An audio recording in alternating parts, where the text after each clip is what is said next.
Hi guys, good morning. So for today's video, moadto taog palengke kay magpalit taog isda kay mga ligo meron kay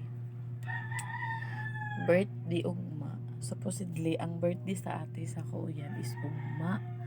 So i-advance nato karon Domingo kay wala may mga trabaho ang mga tao. So Domingo na lang sa nato i-celebrate ang iyang birthday. So mato kog palengke kay magpalit kog isda ang sugbahon guys kay kuan magsugba daw mig isda. So mao to guys, manto na kog palengke karon, nagulat sa oo tricycle. Grabe ka init diri guys, tan-awan ninyo nga mo ang palibot. Mao na diri asa mo karon guys, pretty good kaayo kainit. Pindot kay tan-awon tong bukid guys, kato. Diba? So mao to, maadto na ta. Kay ipasugban na lang siguro dana ko ang isda kay para pag abot na mo dito sa liguanan di na may mahago si gig sugba, no? So mara to arat na.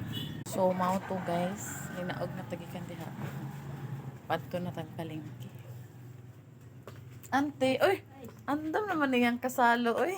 Repisa ta guys. Makulba-kulbaan ka ni basta nanay parcel. So mao to lisod jud ning naatay parcel kay marites ako. Ante. Nagbugol po siya guys kay everyday parcel. Wala pa jud ko kasakay guys. Ginuot ko dugayng tricycle. Domingo man unta basta lagi walay klase guys. Dugay ta makasakay kay wala kay tricycle ba na magbiyahe.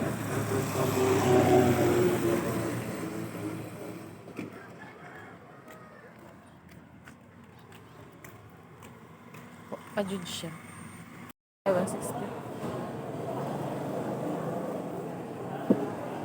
Kani dati?